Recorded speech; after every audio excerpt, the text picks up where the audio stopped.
کہ اور ان کو گرفتار کیا کرنے کی کوشش کی گئی ہے، لیکن پی ٹی آئی کے وکلاء نے اسے ناکام بنایا ہے۔ لیکن پولیس کی بھرپور کوشش ہے کہ درخواست ضمانت دائر ہونے کے باوجود انہیں کسی طریقے سے گرفتار کیا جائے۔ جبکہ توشہ خانہ کیس میں عمران خان کے وارنٹ گرفتاری منسوخی کا تحریری حکم نامہ بھی اس وقت جاری ہو چکا ہے، جبکہ شیریں مزاری کے خلاف بھی رانا ثناءاللہ جو ہے وہ ایک بہت بڑا ایف آئی آر جو ہے وہ درج کروا رہے ہیں۔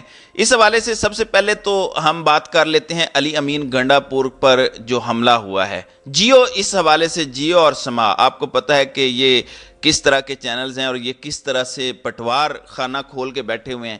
ان کی جو رپورٹنگ ہے میں پہلے وہ بیان کر دیتا ہوں۔ یہ کہتے ہیں کہ پی ٹی آئی رہنما علی امین گنڈا پور نے مبینہ طور پر پولیس چیک پوسٹ پر حملہ کر دیا۔ پولیس کے مطابق علی امین گنڈا پور نے ڈیرہ اسماعیل خان جاتے ہوئے داجل چیک پوسٹ پر مبینہ ہنگامہ آرائی کی، انہیں چیکنگ کے لیے روکا گیا تو انہوں نے چیک پوسٹ پر حملہ کر دیا۔ پولیس کا کہنا ہے کہ کے پی کے اور پنجاب سرحد پر چیک پوسٹ پر تمام گاڑیوں کی انٹری کی جاتی ہے۔ چیک پوسٹ پر ہنگامہ آرائی کے بعد علی امین گنڈا پور فرار ہو گئے۔ علی امین گنڈا پور یہ پولیس ترجمان کے مطابق شراب کے نشے میں دھوتے ان کی گاڑی کو تیز رفتاری پر روکا گیا تو ان کی پولیس اہلکاروں سے تلخ کلامی ہوئی۔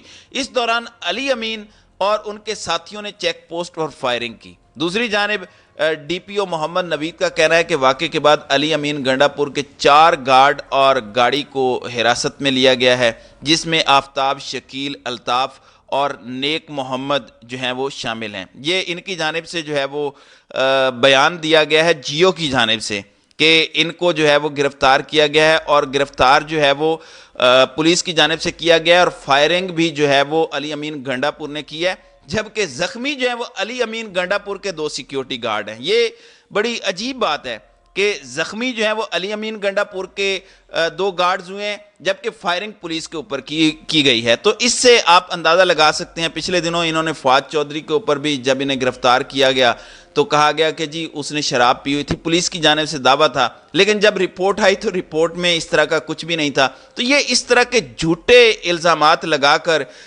جو ہے وہ اس طرح کے حملے کر رہے ہیں پی ٹی آئی رہنماؤں کے اوپر۔ اب ناظرین اکرام، علی امین گنڈا پور کے حوالے سے اس وقت جو خبر آ رہی ہے وہ خبر تو یہی آ رہی ہے کہ علی امین گنڈا پور اس وقت جو ہے وہ محفوظ ہیں، کسی نامعلوم جگہ پر ہیں، اور لیکن ان کے جو گارڈز ہیں وہ پکڑے گئے ہیں، اور ایک گارڈ جو ہے وہ بری طرح سے زخمی ہے۔ اب یہ جو پنجاب پولیس کی جانب سے علی امین گنڈا پور کے گارڈز کو زخمی کیا گیا ہے، ایک بنیادی طور پر جو صوبوں کے درمیان ایک جو بڑی مشکل سے صوبائی اور لسانی جو ایک منافرت تھی اس کے اوپر قابو پایا تھا۔ ایک پی ٹی آئی کی یکجائی قوت تھی جس میں پٹھان بھی، پنجابی بھی، بلوچ بھی، سندھی بھی اور دیگر لوگ جو ہیں وہ ایک طرح سے ایک ہی تار میں پروئے ہوئے تھے۔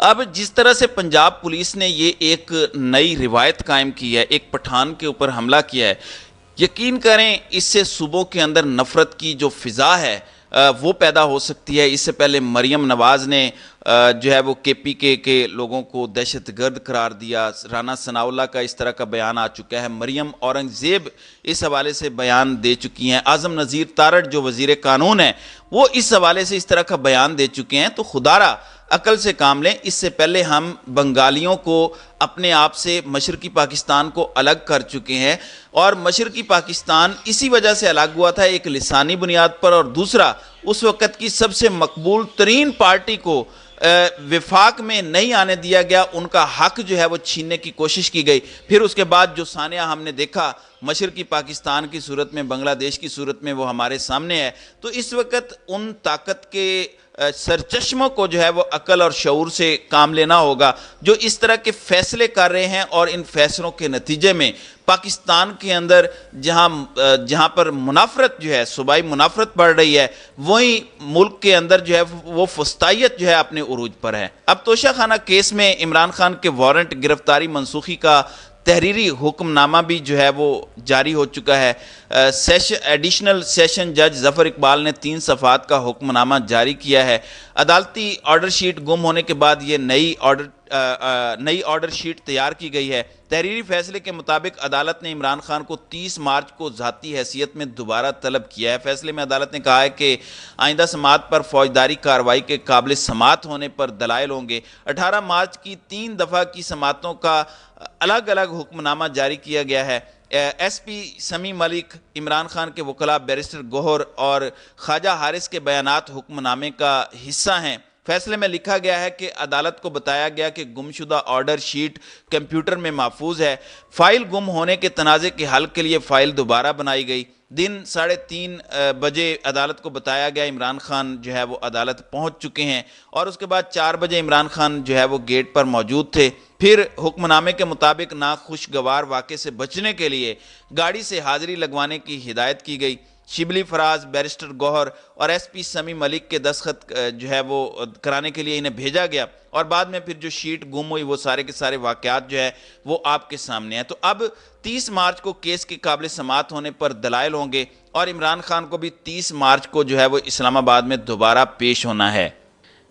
تو ناظرین کرام، اب تک کی اس حوالے سے یہی اپڈیٹس ہیں۔ اللہ تعالی ہمارے ملک کی حفاظت کرے، ہمارے ملک میں بیٹھے ہوئے طاقتور لوگوں کو جو پیچھے بیٹھ کر تمام ڈوریں ہلا رہے ہیں انہیں عقل اور شعور دے کہ وہ ملک کے بارے میں اچھے فیصلے کر سکیں۔ تو ناظرین کرام، آپ کی اس ویڈیو کے حوالے سے کیا رائے ہے؟ اب اپنی رائے کا اظہار کامنٹ سیکشن میں ضرور کیجیے گا۔